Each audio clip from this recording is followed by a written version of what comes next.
Fiat-backed stablecoins unlock one of the smartest ways to earn passive income in crypto with up to 20% APYs and possibly the lowest risk you'll find in the space. And today I'll show you where those juicy yields are hiding.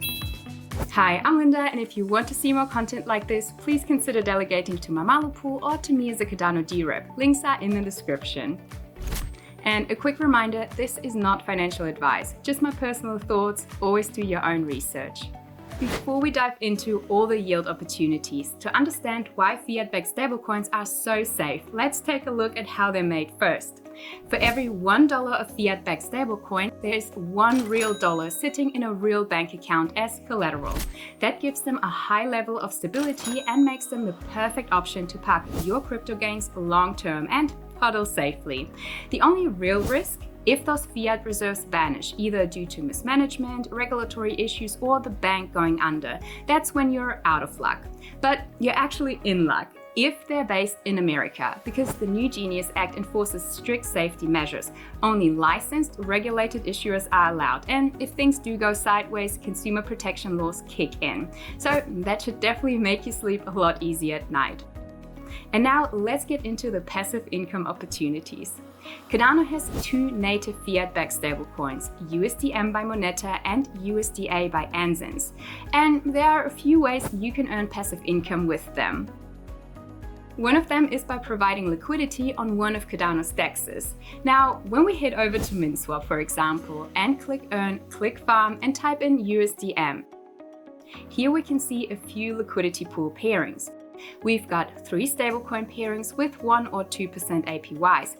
Those pairings are pretty risk-free as they're pure stablecoin pairings, so you won't suffer impermanent loss. But 1 to 2% APY isn't really something you would get excited over. Now, the 10 and 13% APY pairings aren't too shabby, but factoring in the risk of impermanent loss since they're paired with a volatile asset, here ADA or Igon, even 13% APY isn't really worth it in my opinion, especially since there are better options elsewhere. But, still keep an eye on the DEXs regardless. Those APYs could always go up, so check if the returns are actually worth it. And to make better decisions, you can always use the formula to calculate the impermanent loss. So, a much better yield opportunity in my opinion is to lend your stablecoins. This completely removes the risk for impermanent loss, and their inherent stability makes fiat-backed stablecoins also highly sought after in lending protocols. So you can get relatively high yields versus a low risk profile. And here you can actually also accept a lower APY in comparison, as you don't have the impermanent loss aspect to offset. So at this time, Liqwid Finance offers consistently high supply APYs, and you can also check out Danogo. But let's head over to Liqwid first. At time of filming, USDM offers a 15% supply APY and USDA sits at around 3%. Now, from my personal experience, I've roughly pulled around 20% APY on average on Liqwid with USDM. So keep in mind that APYs can change for better or for worse. So before you ape in, let's quickly look at the lending metrics so you can be safe, and keep in mind that these metrics will also apply to any token that you want to lend. So the most important metric that you'll see is called current utilization, and for USDM it's currently sitting at 67%. So this means that 67% of the supplied USDM is currently being borrowed, or in other words, 33% of the supplied USDM is liquid. And this is a healthy range. It means that there's still liquidity available if you want to withdraw your USDM.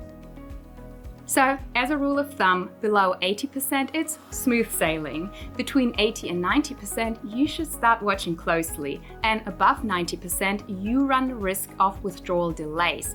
The positive news here, the interest rate really pumps up if it goes above 90%, so even if you can't withdraw your funds, you will be earning a high rate of interest while they are stuck there. And then, of course, others will see the high interest rate and try to take advantage of it, or borrowers will repay their loans, and as a result, the utilization rate will drop back down fairly quickly. Now, after that, you want to check the collateral parameters to borrow USDM. When someone borrows USDM on Liqwid, they lock up other tokens as collateral. So in this case, it would be ADA, Kopi, Jet, Igon, and so on. Each token has a maximum LTV, meaning the maximum amount they can borrow, and a liquidation threshold, which is when their position gets liquidated. Now, if the LTV is super close to the liquidation point, like ADA at 80.89%, versus 81%, there's almost no safety margin. So if prices drop even slightly, liquidation has to happen fast, or lenders risk losing money if the asset's value continues to fall. Also, if the liquidation profitability is low, liquidators might not step in, which makes it riskier for lenders. So, in simple speak, if the collateral backing the loan quickly drops in value and it is not liquidated rapidly, the supplier may not be able to get their loaned assets back unless Liqwid steps in to make suppliers whole again. So, the bottom line, the closer LTV is to the liquidation threshold and the lower the liquidation rewards, the higher the risk for you as a lender. And let's also quickly look at the yield split here. You get 80% of the interest and the rest supports the protocol's health. Now, with that out of the way, let's lend some of your precious coins. Go to your preferred stablecoin and click Supply. And since I only have USDA in my wallet right now, I'll go ahead with that one. Type in the amount you want to lend, confirm the transaction in your wallet, and receive QUSDA or QUSDM if you supply USDM in return. These Q tokens are basically your receipt. They will grow in value over time via the interest, and you'll also use them later to withdraw your funds. So don't lose them.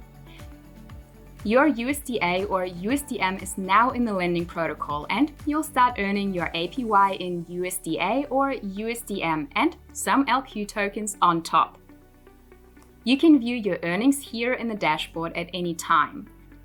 Now, to withdraw your USDA or USDM, click Withdraw and you can redeem your QUSDA back into regular USDA, plus your earned interest. And same for USDM. So, as you can see, Liqwid has made this entire process super easy. Now, you can also take this further and leverage your stablecoins on Liqwid by what is essentially shorting the market. People call this the infinite money glitch, but it's also incredibly risky. It only works if the price of ADA goes down or sideways. Otherwise, you will get wrecked. So please be aware of that. This will work for any stablecoin that you buy on the open market, whether that's a Fiat-Backed, crypto-backed, or algorithmic stablecoin. And here's how it works. And keep in mind that you are absolutely planning on the price of ADA to go down or sideways. Step 1. You buy, let's say, USDM on the open market and supply it on Liqwid. You will then earn 11% interest for lending it.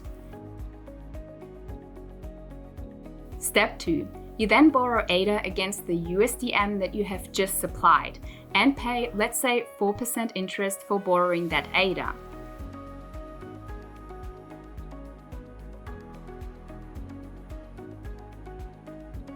Step 3. You then take that ADA and buy more USDM on a DEX. You will then take that USDM and supply it again on Liqwid and rinse and repeat the process. You can do this over multiple rounds to compound interest payments on Liqwid, but be aware that every time you do this, you magnify your risk, because each round it will take less and less of an ADA price upturn to get yourself liquidated. So again, this is only good if the price of ADA is either stable or going down. If the price of ADA goes up, you will pretty quickly get liquidated, as your collateral will be swallowed up faster than normal due to the multiple rounds of borrowing against it. So leveraging can amplify both potential gains and risks, so make sure to monitor market conditions closely and be aware of the risks.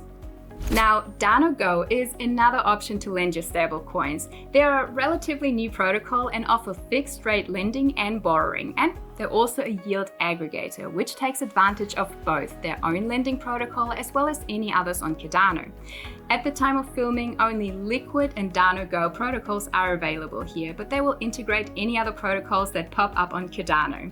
So it is definitely worth visiting Danogo, as you might be able to squeeze out just a little more APY out of your lending. And that's it. Easy peasy, lemon squeezy. Feel free to share some of your favorite strategies in the comments because sharing is caring. I'll see you in my next video. Bye!